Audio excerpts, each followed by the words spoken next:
Today we're back over at HM Racing, got Aaron here on Sam's bike. But what we've been doing to this bike since we last saw you, we've put a different exhaust system on here from TEC. We've got a different fuel. Aaron, remind me what it is. It's a fueling module, it's a Fuel X. Yeah, it arrests the signals from the lambda to the ECU and corrects it to give a slightly richer burn over what the stock ECU is calibrated to. So before we go on to more detail on that, we've changed the gearbox sprocket, we've gone up a tooth. We did change the indicators, the rear light, we changed the mirrors, and we just tidied up the appearance of the bike. But what we have here, we have a slight increase in maybe performance. But Aaron, over to you on this. What are you actually getting on the graph today? Okay, so what we're looking at here is the comparison between the stock base runs when the bike first came in its stock configuration to what we've got now with these modifications being undertaken. We've got some nice, the graph presents really nicely. We've got some very clear positive gains here, marginal, but percentage-wise, it's a considerable gain because we're only talking small horsepower to start with. What we have here is the power curve in horsepower and then also the torque curve. And our torque is measured in foot-pounds in this graph. So, and it's consistent throughout, quite nicely so as well. The splits start, as you'd expect, with a difference in power, there will be a difference in torque at the same time. And this split comes in around about 2,800 RPM, which is a common area to be riding a motorbike, between sort of that 2,500 up to around about 6,000 RPM, I would imagine, for general, routing around the countryside. The gains, as I say, are on a percentage-wise not bad at all. You're looking at sort of an 8% gain in places. If we put that into actual figures, previously we had 41 horsepower, just over to start with, and we're here today with 33.73. It's a different day, it's a warmer day, humidity is higher, etc. So what we're looking at here now is what we call the all-gear run. It's a bit more of a dynamic graph, so this is how the bike is being ridden, as you're going up through the gearbox. What we see here, which is actually nice to see, it's not perfect, but it's nice to see, is that where the fueling has come in off the bottom end, it's certainly richer, it's certainly further towards where we would like to see it. But it's consistent. Explain where ideal is, Aaron? Ideal is this line here. So this is our theoretical ideal of 13 to 1 AFR. So that's 13 parts of air to 1 part of fuel. What we have is off the bottom of the throttle range. I've not come in at the same revs, which does have a affects this area here, but just ignore that. If you were to be looking at the exact same throttle position here, at 23 mile an hour that I've cracked it open at, we've got a split of nearly 15.7 to 14.7 on the AFR. So we're significantly better in the AFR value down in that lower range, which is going to make the bike run a lot smoother. As you roll into the throttle, you really want to see this slightly richness down the bottom of the throttle range, which makes it very smooth as you roll into it. What can affect that is deceleration fuel cut. So this bike, probably undoubtedly on the stock ECU programming, has got something what's called deceleration fuel cut. So when you're on 0% throttle, the ECU will be shutting off the injectors. Yeah. You'll just be on the overrun. You're running dry cylinders. It's great for emissions, it's great for saving fuel, but as you introduce the throttle, you're going from a completely dry, lean cylinder to what we need to see is obviously the introduction of fuel for our target AFR. And that's what this is up here. So we've come from 0% throttle in this particular graph, where we have no fuel in here at all. It's all air. So we've cracked it open, and then we've got fuel being introduced, around about this point here, as you can see it shooting into the richer. But we've got that, this should really marry up the same. It's irrespective of where I've come into it with the throttle. These should marry up the same if they were running the same fuel map, which obviously they're not. So it's a positive gain.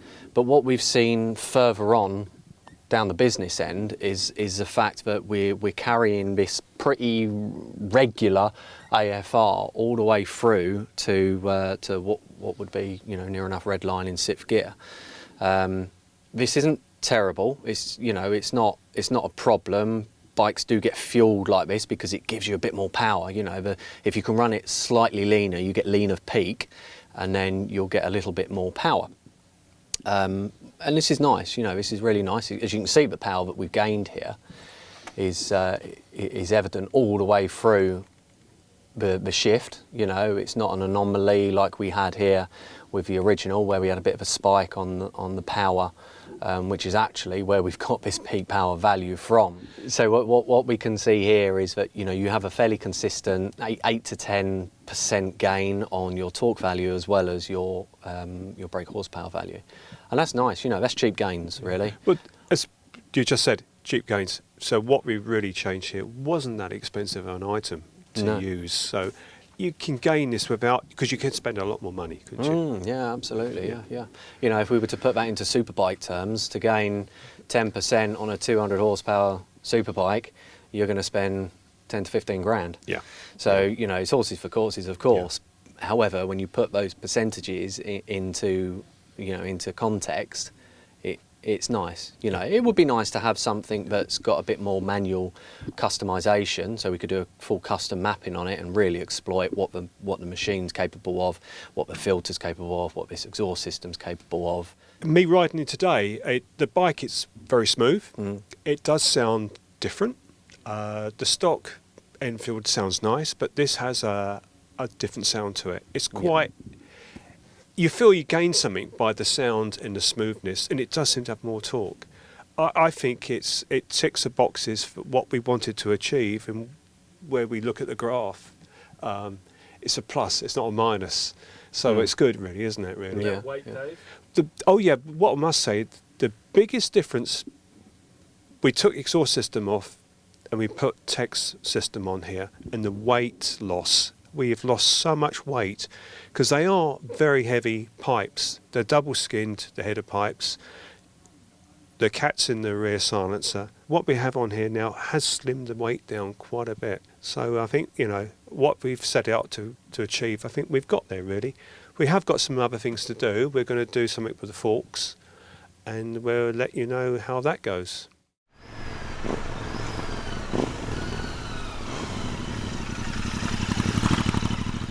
Right, so Sam, how do you feel the bike's going now? You've had this now for a few weeks since we had it in the workshop. Yeah, I mean, handling wise, you know, the fork upgrades, it's taken out some of that knocking, I guess, initially that we had, you know, resolved some of that damping issues. It's got the adjustable dampers on there, which we haven't really fiddled with just yet, but that'll, you know, allow me to dial it in over time. We mentioned, I think once before, when you put new springs in, just give them time to just settle. They will slightly compress, so any adjustment, leave it for 100 miles or so, then maybe have a look at that. But at the moment, yeah, I think it feels a lot more ready to turn in, and as well, I think partly that's to do with the weight reduction on the pipe. You know, not having that weight outboard of the bike quite so much, bringing that centre, you know, the weight back into the middle of the bike, has really helped with the agility. It just makes it feel a little bit more nimble. These pipes, to me, they look very similar to the Commando pipes, the pea shooters. Yeah, nice style, aren't they? A lot more compact than the originals that we had. That single piece downpipe, you know, looks really clean, and yeah, kind of tucks into the bike a bit better as well, I think. Really, from the back, when I followed you today, it looks very clean. We changed the rear light, we changed the indicators, and it just gives it that more classic style, really. You know, it has got the Cafe Racer look now more, and I think the mirrors actually help a big time. Thinking about the performance of the bike, that fuel optimizer has made a bit of a difference to the pickup. I think the power is a lot more instant now. Coming out of corners, you know, the throttle response is like, it's there straight away. There's no kind of lag, which there is a little bit on the standard bike. And I think the increased intake, like the de-restricted intake plate, kind of helps with that as well. Yeah. You know, getting more air through the bike, kind of making that pickup quicker. The other thing really is the sound, isn't it? That is the thing really, it's got a lovely soundtrack to it now. And it's not intrusive, is it? It's not over loud. No, the sound, to be fair, like at idle, It's not a whole lot different, No. which is good. You're not going to be annoying your neighbours starting up your bike all the time. Yeah. But as soon as you open the throttle, it's got a real bark that it didn't really have before. Yeah. And yeah, it's quite addictive. It makes it really fun coming out of corners, hearing that sort of growl.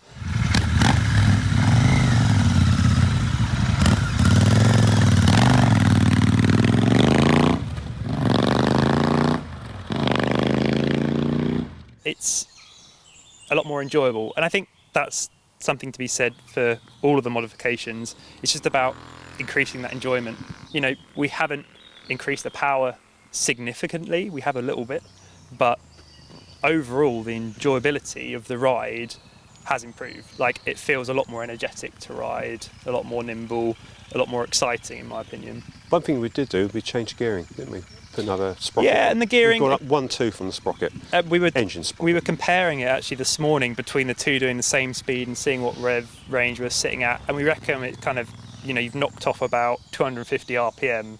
That was at 50, wasn't it? In real terms, Top gear. at 50 mile an hour, which doesn't sound like a lot, but it does just make this overall difference. All these little incremental changes really do add up, I think.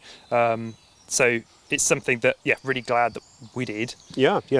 And it does feel a lot more comfortable cruising, sort of dual carriageway speeds, motorway speeds. You can sit there at 70 and not feel like it's really buzzy on the bike or anything. The nice thing about what we've done is you don't actually have to change the chain. You just slacken the wheel off, bring the wheel forward, take the old sprocket off, you can put a new one in. We've only gone up 1 tooth, so that chain will accept it on that length. Is there anything else that you would like to do to improve performance, potentially, handling? I mean, there's always more to be gained, isn't there? Yeah. And the rear shocks is something that we haven't had a look at yet. They're just stock at the moment.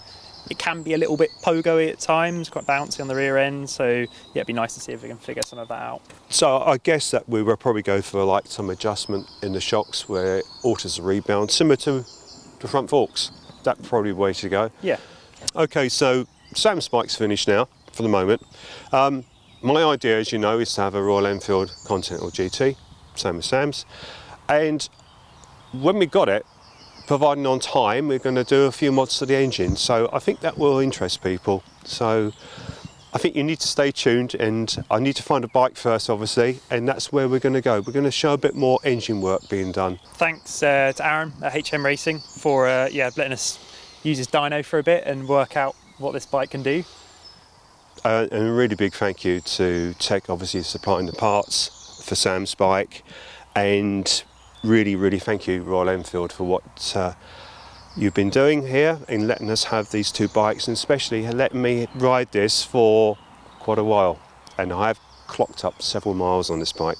People know it's probably more like 1,300 miles now, and I've really enjoyed it. And I think these bikes, what I'm going to say now, they're fun. They really are fun to ride, and we've had fun, haven't we? We've had some good rides out. We've ridden to Beachy Head and ride out here today, and having 2 bikes, same power. It's a lot of fun.